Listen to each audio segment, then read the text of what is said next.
We have Austin Zelen with me here today, and you could follow along by heading over to Instagram and finding Austin Zelen. You can see that scrolling on the page now or a clickable link in the show notes. We're going to be talking a little all over the place today, everything from entrepreneurship, business ownership, alternative asset investing, and of course, real estate investing. So, Austin, really appreciate your time here today. Yeah, thank you so much for having me. I'm excited to be here. Well, I'm going to put you on the spot.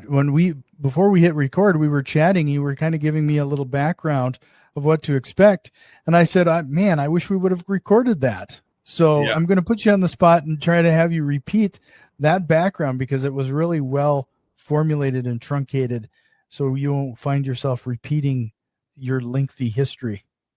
Yeah, definitely. So I kind of started in the corporate world right out of college. Did just a little bit of like marketing and stuff like that. Then I went into corporate.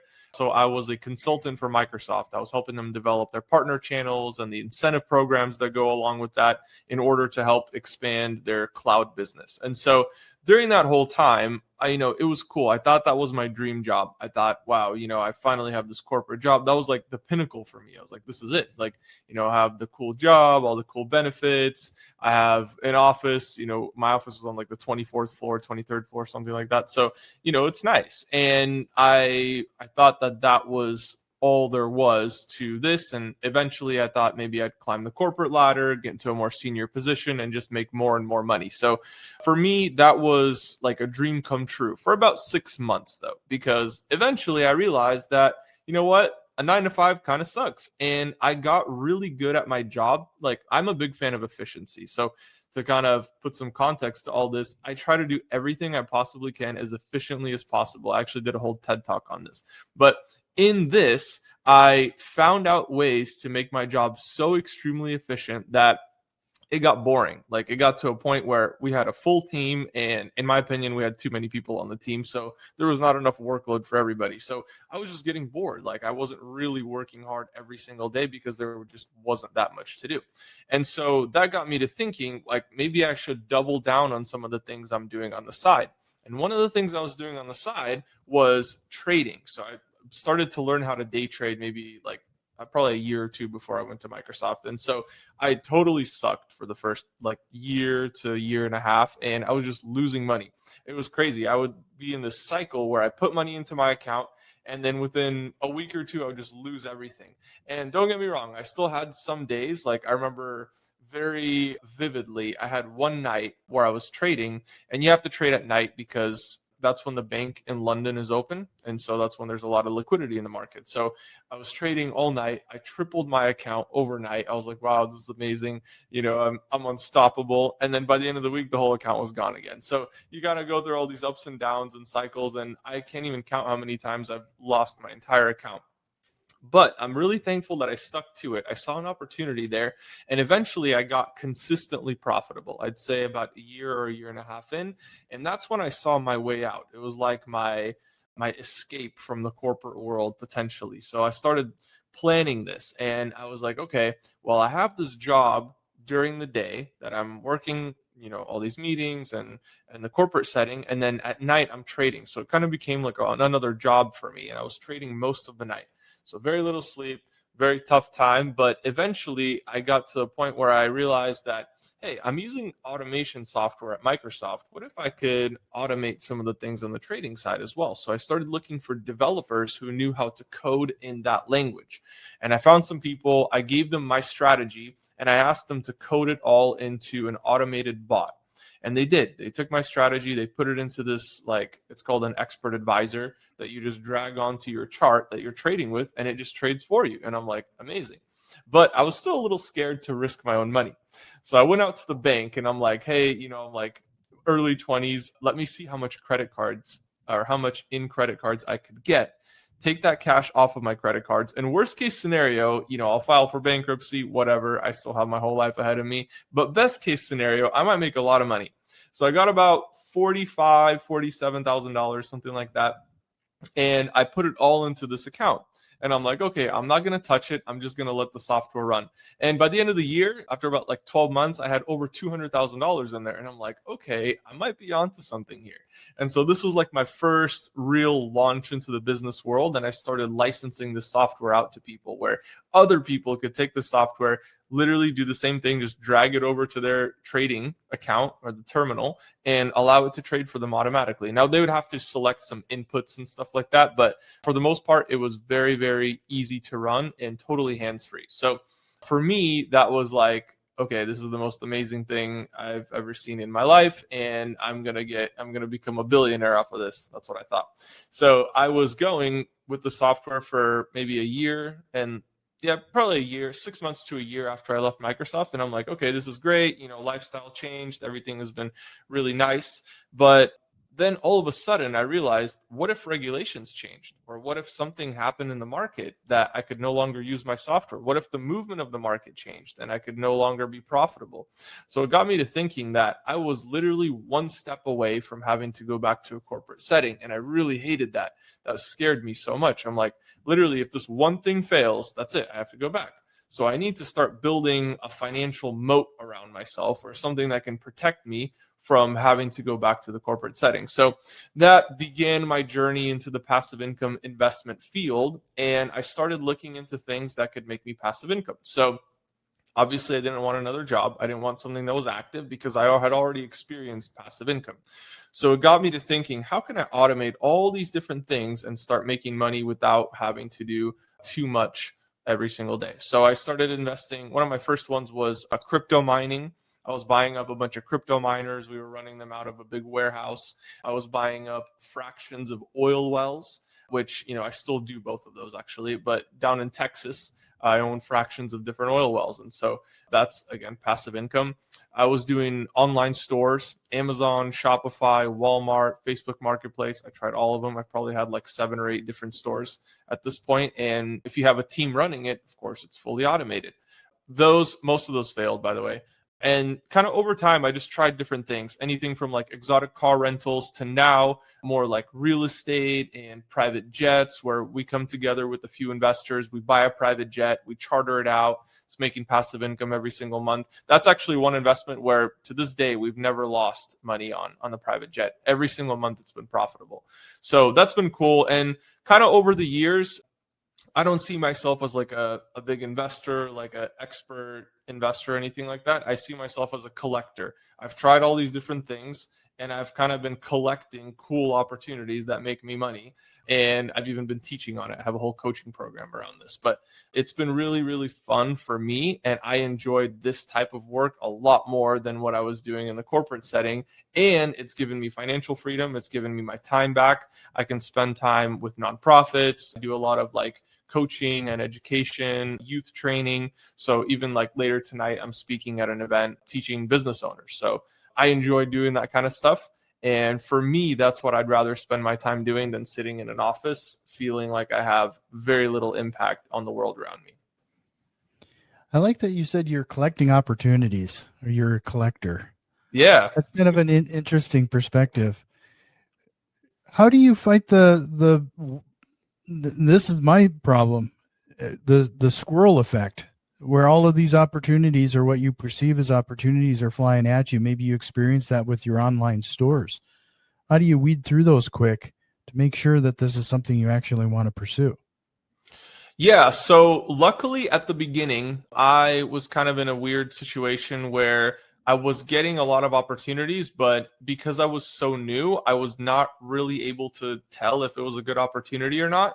And that's actually probably one of the biggest issues that I see people face, is they don't know which opportunities to go for, which ones not to go for. So I realized that because it was such a big issue for me, I luckily had enough resources to figure it out. I was cash flowing enough from the software to where if some of my investments lost, I was totally fine with it. I would say overall performance wise, maybe only 60% of my investments ever worked out. The other 40% were just total losses. I either got scammed or it didn't work, or whatever. But I figured if I use this money that I have coming in right now, invest into as many things as I can, at least I'll be able to figure out the ones that do work.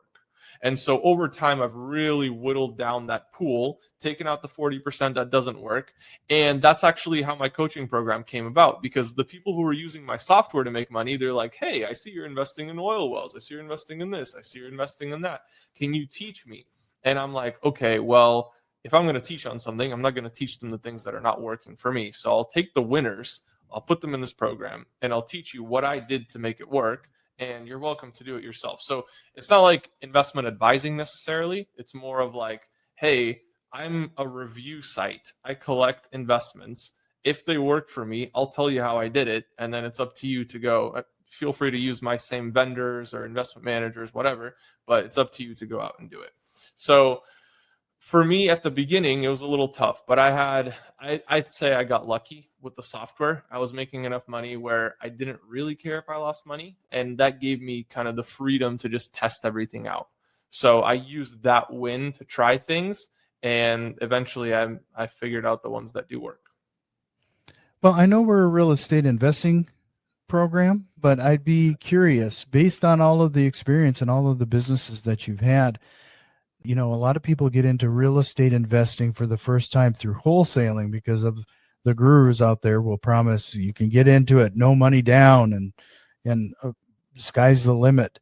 Mm-hmm. But with your experience, what would you advise somebody to consider first? I'd say it's different for everybody, and I can't necessarily advise anybody on any investment because I'm not an investment advisor, but I would say that, like, for me, it was about cash flow at the beginning. I just wanted cash flow because I wanted to replace my job. So I didn't care about equity necessarily. I didn't care about long-term wealth. I just needed to change my current situation. And once I figured out the cash flow situation, that helps you figure everything else out. You have to have cash flow actively in order to be able to start building the other things. So my model really was cash flow heavy at the beginning, high returns, high risk, but I figured if I had enough volume overall, I would be profitable.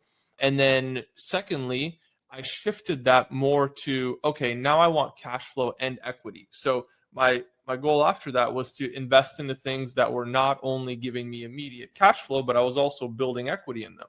And that's when real estate came into the picture. And actually, I see private jets really as real estate, to be honest. It just flies because we're buying a jet 20% down, we're paying it off, so we're building equity in it. And at the same time, we're cash flowing, 15, 20, 30, 40% a year, depending on the jet. So it's like stuff like that really began to catch my attention where I could build some long-term wealth through equity. Now my focus has shifted even more because I've kind of gone through those phases, and now I just want equity. At the end of the day, I want equity in businesses. I want equity in valuable assets. And so I've really shifted more to investing in companies, but the way I invest is more consulting for equity.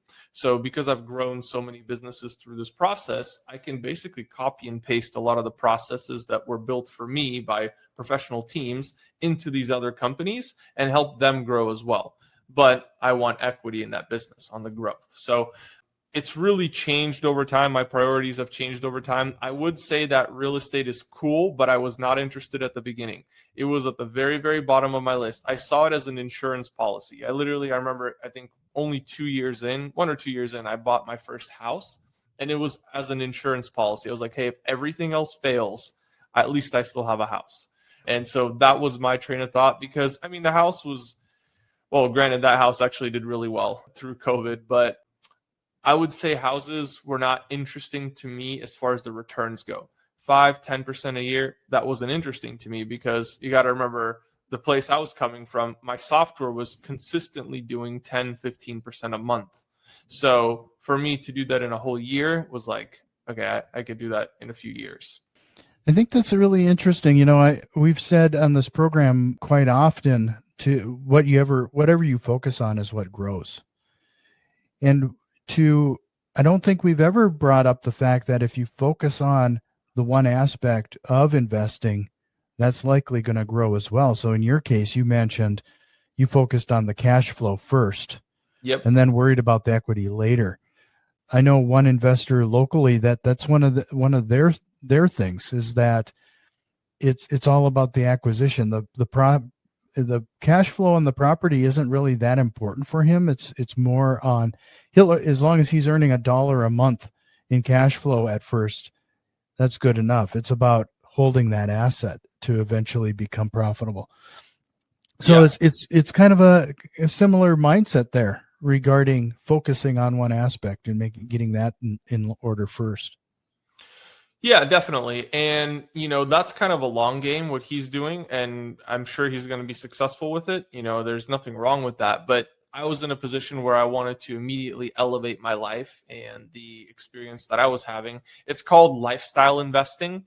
So I wanted to change my lifestyle. I wasn't so much worried about the long-term generational wealth as I was about, hey, this is the situation I'm in right now. I hate it. I want to do all these other things while I'm young, while I have the energy, while I have the time. How can I how can I do that really, really fast? And so the thing for me was I just need to replace my income. So that's what I worked towards at the beginning. Then I was like, okay, maybe I can double my income. Maybe I can triple it. Maybe I can 10x what I'm making. And now all of a sudden I had the opportunity to do all these other things. So it really opens a door, because you can have all the equity in the world, but if you don't have any cash flow from it, doesn't really change much. So going back, you mentioned you're building equity in these jets, for example. Are you saying you're building equity in the business that is associated with it? Or because I would imagine a jet, like a car, is going to be a depreciating asset. Yeah, so it depreciates for the first few years. So for example, let me just kind of run you through a typical deal. There might be a jet out there that's like $10 million. Let's say, Hawker 800 or something like that. $10 million jet, brand new. We wouldn't buy it brand new because that would just be dumb. We wait for it to depreciate to a certain level. Now, you'll see different asset classes depreciating differently. For example, if I go out and I buy a Honda, it's going to depreciate to a certain level.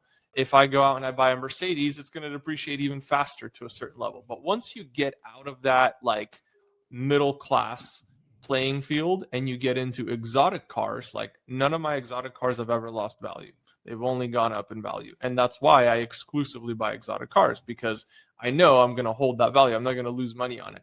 And so the same thing happens with exotic cars, or exotic cars and jets, where when you buy them, they might go down in value a little bit, but then they settle at a certain point. So for example, if you went out and you bought a Lamborghini Huracan, brand new, you could buy it for like $250,000. But if you look on the market, no matter how many miles it has, no matter how let's say a decent amount of miles in decent condition, you can't really buy one for less than 200,000, no matter what year it is, no matter what the situation is. If it's in decent condition, you cannot buy it for less than 200,000. So for me, that's an indication that a solid exhibit or a solid specimen of this car is not going to sell for $200,000 almost ever, for less than $200,000. So once it settles at that dollar amount, that's when I want to buy it, because it's kind of bottomed out. And as time goes on, because this is not a mass-produced Mercedes or BMW or Honda or whatever it is, less and less quality cars are going to be on the streets. So if there were 1,000 at the beginning, let's say 20 of them a year get crashed, and another 20 or 30 have super high miles, or whatever happens to them, right? So less and less of these cars in quality condition are on the streets. So naturally, that makes the value of mine go back up. So the depreciation curve goes down, it bottoms out, and then it starts to go back up over the years. As they start producing different models, this car is no longer in production. Some people are huge fans of this car. Collectors are taking cars, not selling them. Some people are crashing their cars. Some people are doing this. Some people are doing that, where clean models or clean examples of this car are getting less and less. Same thing happens with jets. We buy a jet. Let's say it was $10 million. It goes down to like 4 or 5, and it kind of bottoms out, because even if you were to part that thing out, you could probably sell it for $4 or $5 million in just parts. And so, it bottoms out. That's when we want to buy this jet. And again, it maintains that value because it just doesn't sell for less than that. You won't find one on the market for less than that. So we try to find that bottom value as it's bottomed out. And on top of that, you can still take depreciation on it. The jets that we've bought, they've all appreciated, some very, very slightly, but some through COVID appreciated a ton. And it's been really, really interesting to watch as demand grows for that. there aren't many out there on the market. So naturally that makes the value go up. But the idea is, you finance the thing and you build equity through those payments, the debt servicing that's happening. So let's say it's a $5 million jet, you're putting $1 million down. It could take, 5 investors at 200K or 10 investors at 100K each. We're all in on this thing. We put the down payment, we buy the car or buy the jet, and we're chartering it out. A jet like that could easily do 200, 300,000, 400,000 net in net cash flow after all expenses. And that includes debt servicing. So on top of that, we're paying off another maybe $300,000 a year of the loan. So, it's another maybe 30% return that we're going to get later on, but nonetheless, we're still building equity in the asset. And the way I see these assets as far as investments go is that worst case scenario, let's say we have this jet, it's doing really, really well, and all of a sudden charter demand stops. Okay, great. That's no problem. It doesn't mean that we lost, $1 million or more. We just sell the jet and we get at least our money back or close to it. If in my head, it's like if I can get 70, 80% or 90% of what I put into it back as the worst case scenario, that's a very safe investment. Because I've also been in investments like Forex where the worst case scenario is I lose my whole account, So for me, if I can almost guarantee myself an 80% refund of my investment, if everything goes sideways, that's great. That's a perfect investment for me.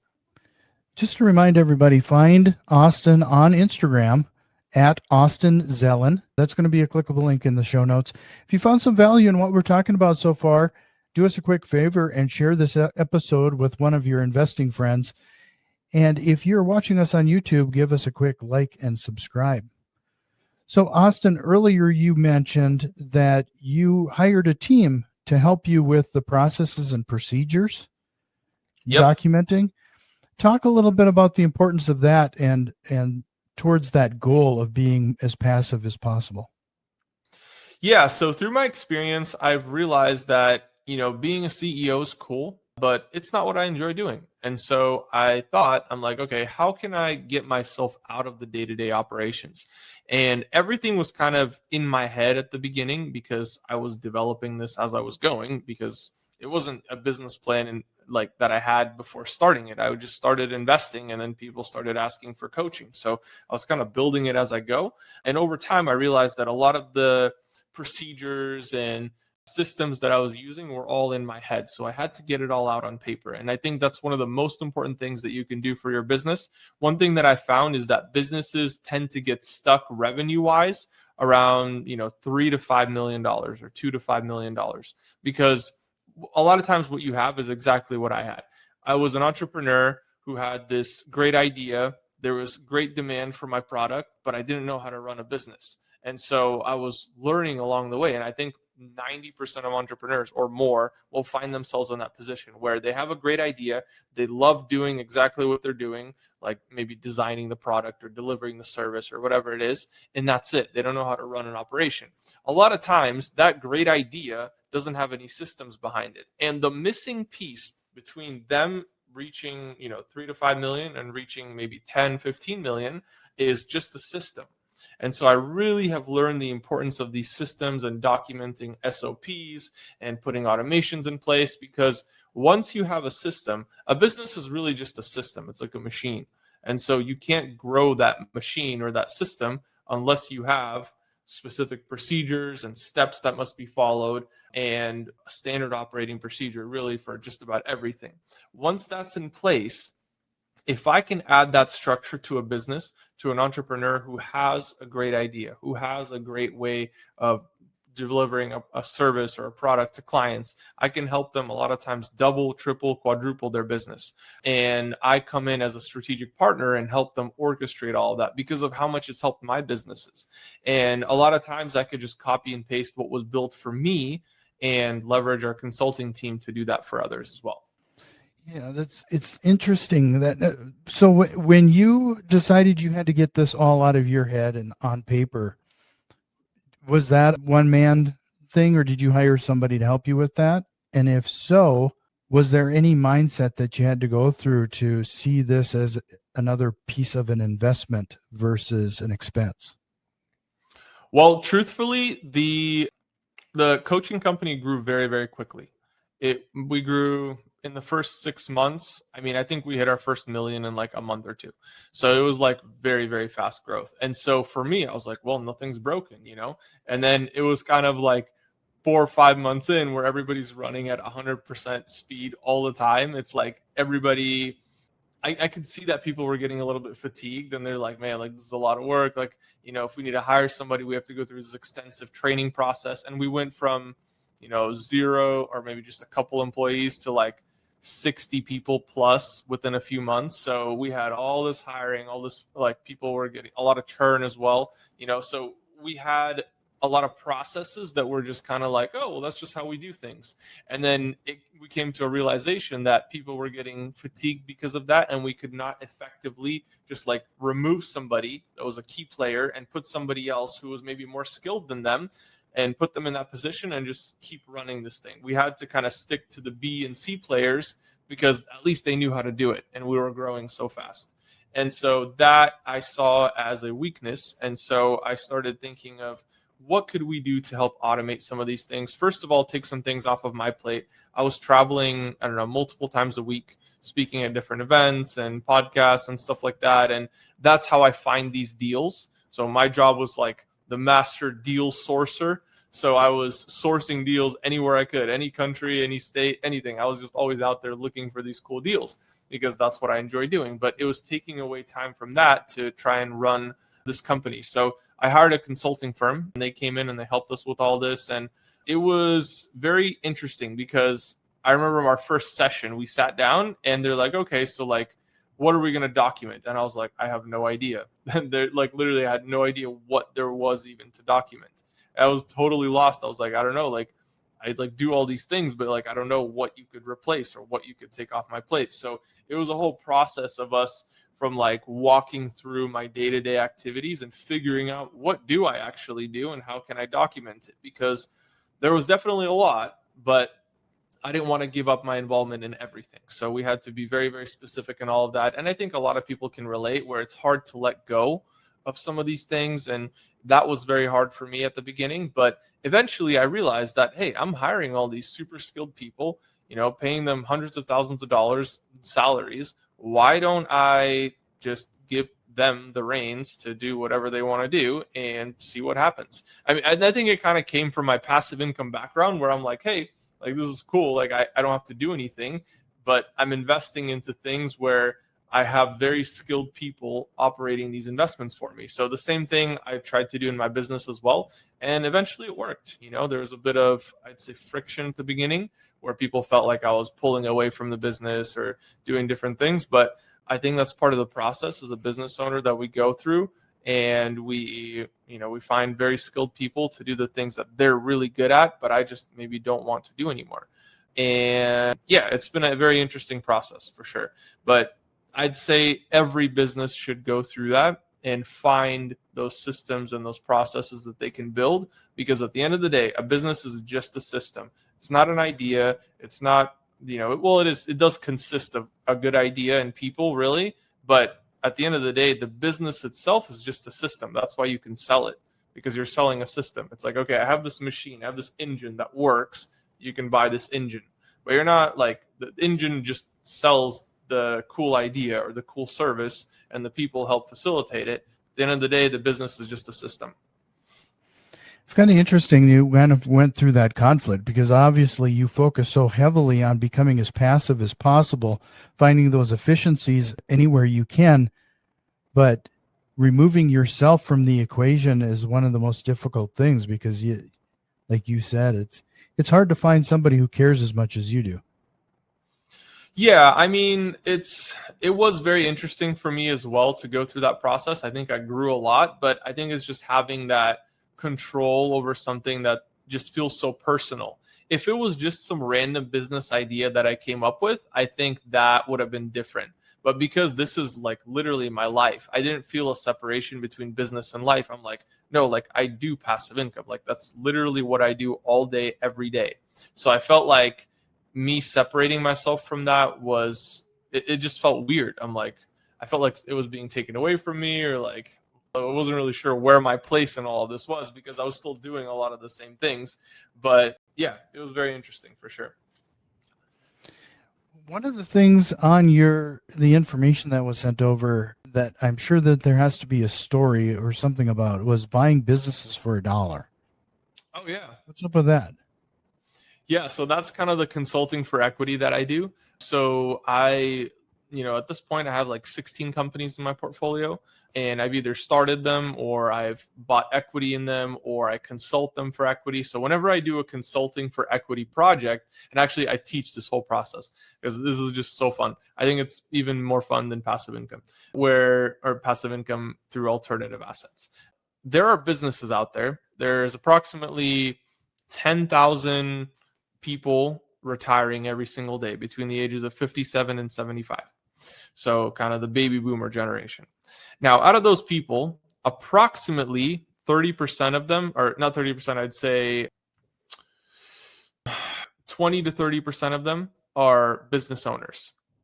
So out of those people, a lot of them don't have a succession plan. 70% of business owners don't have a succession plan for their business. So they don't really know what they're going to do with it, but they're retiring every single day. So I was thinking, I'm like, hey, if these people are retiring, let's say somebody owns a little mom and pop shop or mom and pop cafe or something, and they're retiring. There's a 70% chance that they have no idea what they're going to do with it. They just want to retire. They're done. They've made enough money. They don't want to run it anymore. Well, I'm like, okay, what if I can come into their business, and assuming they have a good business, a loyal clientele, great location, whatever, I like the metrics of the business, I can come in and I'd be like, hey, what if I give you a retirement package? What if you give me your business for free and I'll pay you, 10% of our net profits as a little retirement package? So you'll have a nice retirement income coming in, and you'll give me advice if I ever get stuck on running the business. And most people, I'd say, would be willing to do that. Like, why wouldn't they give you their business? They were going to close it down anyways. Now, when you get a business like that, a lot of times you have banking relationships. So lines of credit, loans, all that stuff still exists. You have some sort of business credit history. You have vendor relationships. You have a customer list. You have all these valuable things in the business. So I started looking into businesses like that maybe weren't initially planning to sell, but they just don't have a plan for it. There's a 70% chance. It's like around 1,300 businesses a day that do this. So anyways, you have every single day 1,300 opportunities to become a business owner for $1. Now, it is a little bit more complicated than that, but big picture, that's kind of what it is. I've also come into some companies that they're not running very efficiently. And again, same thing. A lot of times they're willing to give up equity in their business in order for you to come in and help them grow it and consult them and stuff like that. And that's been a big focus of mine recently, where I started actually financially investing into companies, and I was doing more and more and more of that. And then eventually people started just offering me equity. Like somebody approached me, I remember, they're like, hey, I'll give you 50% of my company if you just help me grow it. And I'm like, okay, interesting. And like, what do you want me to invest? They're like, well, just your time, like consult me, be on my board, be an advisor. I was like, okay, interesting. So I looked into it and it totally worked out. And we've been able to help them grow their business, and we got part of the growth. So it's kind of like a performance payment model where we perform for them, we help them grow the company, and we get paid off of that growth. But it's been very, very interesting because more and more of that started happening. So I've even shifted my model to more of that, where I see a business owner. I was there one day. I was the passionate entrepreneur that had a great idea, and I wanted to grow my business to $10 million a year, and I had no idea how to do it. So I was trying everything and failing and hiring consultants and doing all these things. Whereas now I've kind of seen a lot of the scenarios. I've built a lot of the systems. I've established those processes. So what if I could come in and partner with them and be their strategic partner and not only help them do all that, but also set up strategic partnerships for them through my network. I have a very extensive network at this point with other business owners, other cool businesses in my portfolio even, that I can build cool partnerships with. And so, for example, my most recent acquisition is a wellness salon, like a skincare salon. And one of the biggest things that we've done for them in the first quarter, we were able to get their sales up by about 30%. Through a new pricing strategy that we rolled out. And we're right now expanding to a space that's 3 times the size of their original space. And they just needed some coaching on how to get through that process. So We're going in there, I think, in a month or two. What is it, June? Yeah, in about a month and a half, we're going to be going into this new space. And I've established a strategic partnership for them with like an IV company. We're going to do IV treatment and some healthcare stuff, blood tests. So it's been really, really interesting to do that because I know all these people already. So why not tap into my network and help grow your business? So I'm helping them build the systems behind all this. Just to remind everybody, head over to Instagram where you're going to find Austin at Austin Zelen. That's going to be a clickable link in the show notes. But Austin, we covered a lot of ground here, and I know we didn't focus a lot on real estate investing here today, but more entrepreneurship and business ownership. I think this is mindset and information that is really vital to the community because we've brought up efficiency a couple times. And one of the rapid fire questions later is going to be focused on that I hope we can expand upon and maybe add a few more minutes around that section to understand a little bit around some of those efficiencies that you're running into maybe in the real estate investing world. But before we get into that, is there a question or concept you wish we would have covered so far here today? No, I think we've covered a lot of it. It's just the one takeaway I'd say for people is, focus on cash flow at the beginning. Cash flow is very, very important. And then later on, one thing that helped me was switching my focus to a blend of cash flow and equity. And I don't know that I'm ever going to go away from pursuing cash flow because you need that cash flow to, survive and to improve your quality of life. But you also need the equity to build real wealth. So. Well, if you're ready, Austin, we'll jump into the rapid fire questions. Let's do it. First of all, what lie do real estate investors or business owners tell themselves and sometimes to others? I would say the biggest lie is that it's difficult or there's no opportunity or it's hard to do it. And one thing that I found is that if we believe that it's going to be hard to do and that it's going to be difficult to figure out, that's actually what happens, and we kind of put ourselves in this frame of mind. One of the biggest things or like biggest breakthroughs that I had in my life was realizing that everybody's going through the same distance. Everybody's traveling the same distance. Now you get to decide whether you're traveling from 10,000 to 100,000 or 100,000 to a million or a million to 10 million, because it's really just a 10x distance, but you get to decide what playing field you're on. And so if I could go back and not lie to myself, I would tell myself to dream bigger. And as cliche as it sounds, it really does make a difference. You really have to believe it. And if you are thinking in that state of mind, you are going to get there. That actually kind of builds off of my next question. If you could go back in time and give your younger self one piece of advice, what would it be? Would that be the one? Yeah, I would definitely tell myself to think bigger because everything that I thought was so outrageously big, I've for the most part accomplished it by now. And for me, it's just like, it's disappointing because I'm like, man, like I should have thought bigger, like I didn't realize how accessible all of this really was if I just really committed and knew that I could do it. You have to believe it deep down inside. So I would literally, if I could go back, I would just 100x all of my goals. If I wanted to make $1 million, I would immediately set my goal to make 100 million, because as soon as you start thinking in that frame of mind, the opportunities that will get you there start showing themselves. And they're all there. That's the thing. All the opportunities to make 100 million, all the opportunities to make $1 billion, all the opportunities to make 100,000 are there. But it depends on which glasses you're wearing that you're going to see different opportunities. And if you get distracted with the little ones, you won't be able to do the big ones. Do you have a book recommendation, or what are you reading right now? One of my favorite books is Atomic Habits. And that one is really, really, it's had a big impact on my career and my life, because I think a lot of business is, again, systems, and systems are made up of habits. So the habits that we do every single day, the different things that we do maybe on a weekly or monthly basis, they do have a huge impact and they build off of themselves. So it's not just a single thing. It's something that we do consistently that becomes a habit and then eventually has a huge impact on what we're doing. What single strategy, process, or tool have you implemented that has had the biggest time-saving impact to your business? I would say overpaying to have the best of the best working for me and giving them the reins and full control to do what they do best. Okay.